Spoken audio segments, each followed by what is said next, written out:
అమెరికాలో ఏర్పడబోయే మార్పులతో ప్రపంచ పరిణామాలు ముడిపడున్నట్టే రష్యా ఉక్రెయిన్ వార్తోనూ కొన్ని కీలక అంశాలు పీటముడి వేసుకొని ఉన్నాయి. అలాగే బంగ్లాదేశ్లో రూపుదిద్దుకోబోయే డెవలప్మెంట్స్ కూడా భారత్ ప్రమేయం లేకుండా ఏర్పడే పరిస్థితి కనిపించడం లేదు. మరి ఓటమి అంచున ఉన్న జెలెన్స్కీ ఉక్రెయిన్ను కాపాడతాడా? కాపాడలేకపోతే ఏంటి పరిస్థితి? ఆ దేశం ఏమైపోతుంది? అక్కడి ప్రజల సంగతేంటి? ఇక యుద్ధాన్ని మినహాయిస్తే దాదాపుగా అలాంటి సిచ్యువేషనే బంగ్లాదేశ్లోనూ ఉంది. 2024లో తీవ్రమైన రాజకీయ సంక్షోభంలో పడిపోయిన బంగ్లాదేశ్ ఇప్పుడు ఆపద్ధర్మ హోదాలో నడుస్తోంది. మరి భారత్లో ఆశ్రయం పొందుతున్న షేక్ హసీనా తిరిగి వెళ్లి ప్రధానిగా బాధ్యతలు చేపడతారా? మధ్యంతర ఎన్నికలు వస్తాయా? అప్పుడు షేక్ హసీనా కానీ ఆమె పార్టీ పరిస్థితి కానీ ఏంటి? కూలిన ప్రభుత్వం మళ్లీ నిలబడటం సాధ్యమేనా? అవామీ లీగ్ అధ్యాయం శాశ్వతంగా ముగిసినట్టేనా? షేక్ హసీనాకు బంగ్లాదేశ్లో చోటు లేనట్టేనా? భారత్కు సంబంధించినంతవరకు బంగ్లాదేశ్లోని రాజకీయ పరిణామాలతో సంబంధం లేదు. కానీ ప్రధాని హోదాలో షేక్ హసీనా కట్టుబట్టలతో వచ్చి భారత్లో ఆశ్రయం పొందుతున్నారు. హసీనాను తమకు అప్పగించాలని Bangladesh nationalist party BNP, Jamaat-e Islam వంటి పార్టీలు డిమాండ్ చేస్తున్నాయి. మరోవైపు హసీనాకు భారత్ తప్ప ఆశ్రయమిచ్చేందుకు మరో దేశం లేదు. ఇస్లామిక్ కంట్రీస్ లో ఏ చిన్న ఘటన జరిగినా అదేదో ప్రపంచ విపత్తులా వివాదం రేపే అనేక ఇస్లామిక్ సంస్థలు హసీనాకు ఏదైనా ఇస్లామిక్ దేశం ఆశ్రయం ఇవ్వాలని మాత్రం అడగటం లేదు. మాట మాట్లాడితే ఇస్లామిక్ సెంటిమెంట్స్ అంటూ ఇతరులను టార్గెట్ చేసే ఏ ఇస్లామిక్ మితవాది గాని ఇస్లామిక్ అతివాది గాని నోరు మెదపటం లేదు. ఆ విషయాన్ని తన ఔన్నత్యం ద్వారా భారత్ మౌనంగానే ఇప్పుడు ప్రపంచానికి చెబుతోంది. మరి షేక్ హసీనా భారత్లో ఎంతకాలం ఉంటారు? బంగ్లాదేశ్లో తన రాజకీయ భవిష్యత్తును, తన పార్టీని ఫనంగా పెట్టి ఓ అనామకురాలిగానే ఉండిపోతారా? శేష జీవితమంతా ఇలా బిక్కుబిక్కుమంటూనే గడుపుతారా? 2024లో జరిగిన పరిణామాల తర్వాత బంగ్లాదేశ్లో నెక్స్ట్ ఏంటి అనే ప్రశ్నలే ఉదయిస్తున్నాయి. 2009 నుంచి అధికారంలో ఉన్న హసీనా 2024 జనవరిలో జరిగిన సార్వత్రిక ఎన్నికల్లో నెగ్గారు. అయితే ఆమె నియంతృత్వ పోకడలకు పోయారని, ఎన్నికల్లో ప్రజాస్వామ్యయుతంగా గెలవలేదని, మానవ హక్కులను, పౌర హక్కులను మంటగలిపారంటూ ప్రతిపక్షాలు విమర్శిస్తున్నాయి.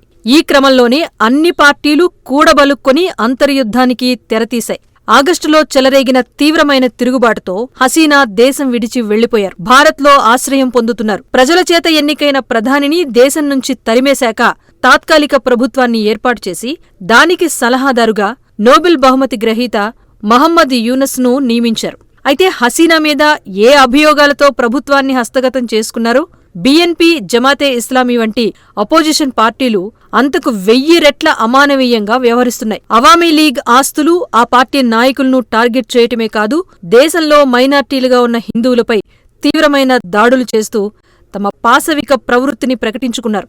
తొలుత అదంతా అబద్ధమని చెప్పిన యూనస్ ఆ తర్వాత అలాంటి ఘటనలు జరగటం దురదృష్టకరమని, మైనార్టీలపై దాడులను అదుపు చేస్తామంటూ సన్నాయి నొక్కులు నొక్కారు. కాని ఈ క్షణం వరకు మైనార్టీల మీద దాడులు జరుగుతూనే ఉన్నాయి.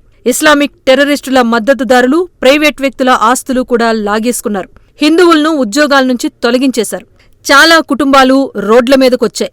అంతేకాదు, ఇస్లామిక్ మత ఛాందసవాదాన్ని ఒంటినిండా నింపుకున్న ముస్లింలు హిందువుల ఆలయాలపైన విరుచుకుపడ్డారు. ఇలాంటి తరుణంలో షేక్ హసీనాను వెనక్కు పంపించాలని భారత్ మీద ఉరుముతున్న జిహాదీ గ్రూపులు ఒకవేళ హసీనా వెనక్కు వెళితే ఎలా రెచ్చిపోతారో ఊహించటం పెద్ద కష్టమేమీ కాదంటున్నారు విశ్లేషకులు. ఇప్పుడున్న పరిస్థితుల్లో ఆమె బంగ్లాదేశ్కు తిరిగి వెళ్లటం దాదాపు అసంభవమే అంటున్నారు. అలా అయితే మరి పార్టీ సంగతేంటి?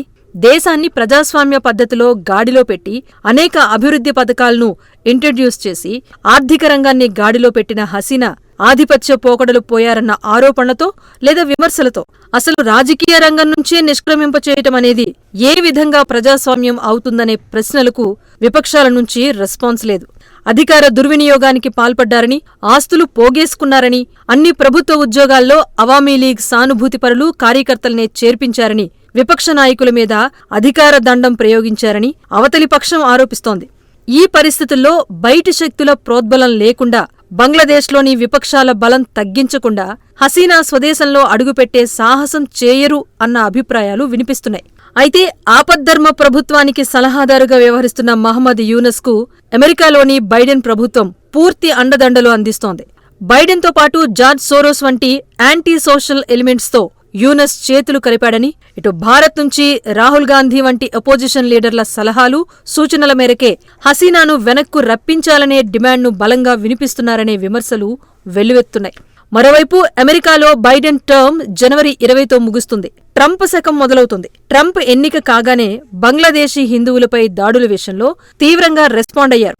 భారతదేశం, హిందువులు తమకు ఆప్తమిత్రులని, బంగ్లాదేశ్ హిందువులకు తాము అండగా ఉంటామని అక్కడ జరుగుతున్న దాడులను ఖండించారు ట్రంప్.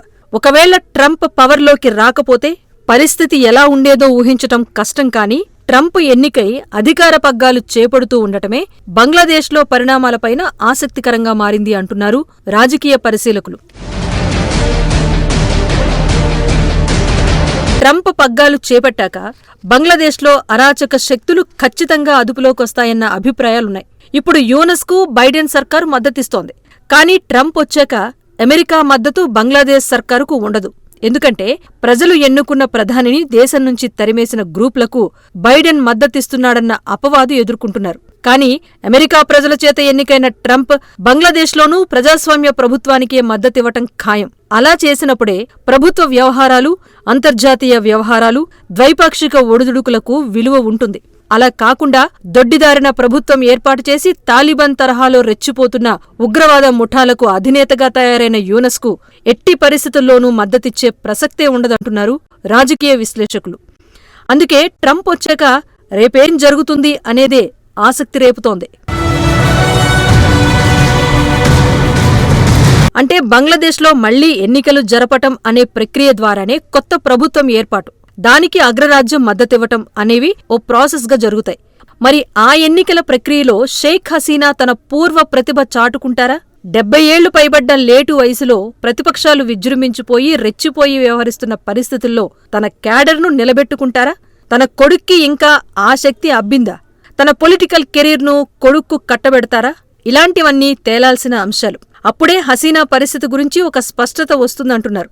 ఇందుకోసం భారత్ ఏం చేయబోతోంది అనేది మరో కోణం. హసీనా ప్రభుత్వంతో మోదీ సర్కారు మొదట్నుంచి సానుకూలంగానే వ్యవహరిస్తోంది. అటు హసీనా కూడా మోదీ ప్రభుత్వంతో ఎక్కడా విభేదాలకు పోలేదు. అనేక ద్వైపాక్షిక సమస్యలను చర్చల ద్వారానే పరిష్కరించుకున్నారు. తన హయాంలో మయన్మార్ నుంచి 1,00,000కు పైగా రోహింగ్యాలను వెనక్కు రప్పించుకుని అంతర్జాతీయంగా మంచి మార్కులు కొట్టేశారు హసీనా. పారిశ్రామిక రంగంలోనూ ప్రగతి సాధించారు. దేశ వ్యవస్థ స్మూత్గా నడుస్తున్న తరుణంలో దేశం నుంచి పారిపోవాల్సొచ్చింది. అయితే హసీనాకు షెల్టర్ ఇస్తున్న భారత్ ప్రభుత్వం ట్రంప్ వచ్చాక బంగ్లాదేశ్లో ఎలాంటి వ్యూహాలకు తెరతీస్తుంది? ట్రంప్, మోదీ, హసీనా ఏ విధంగా అంతర్గత అరాచక శక్తుల మీద పైచేయి సాధిస్తారు అన్నది వేచి చూడాల్సిందే తప్ప ఇప్పటికిప్పుడు విశ్లేషణలకు అందని అంశమే. ఇక 3 ఏళ్లకు చేరిన రష్యా ఉక్రెయిన్ వార్ ఈ క్యాలెండర్ తిరిగేలోగా శుభం కార్డ్ పడుతుందన్న దాఖలాలు కనిపించడం లేదు. ఎందుకంటే ఇది కూడా అగ్రరాజ్యంతోనే ముడిపడి ఉంది. జనవరి 20న ట్రంప్ పగ్గాలు చేపడుతుండటంతో రానున్న పరిణామాలపై సర్వత్రా ఆసక్తి రేగుతోంది.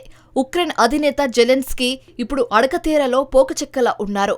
రష్యా మీద కాలు దువ్వినందుకు హీరోగా, ఈ యుద్ధాన్ని కొలికి తేలేనందుకు జీరోగా మిగిలిపోతున్నారు. మొన్నటి క్రిస్మస్ లోగా ఈ యుద్ధాన్ని క్లోజ్ చేసి తన మీద వస్తున్న విమర్శలకు ఫుల్ స్టాప్ పెట్టాలని భావించాడు. కానీ అలాంటి పరిణామాలకు బేస్ లేకుండా పోయింది. EU దేశాల సాయం తీసుకుని వాటి మీద బర్డన్ వేసి అటు అమెరికాతో చేతులు కలిపి ఆఖరుకు ఆటలో అట్టిపండులా తయారయ్యాడు జెలెన్స్కీ. మరోవైపు తాను నమ్ముకున్న, తనకు సాయం చేసిన బైడెన్ జనవరి 20 తర్వాత ఉండడు.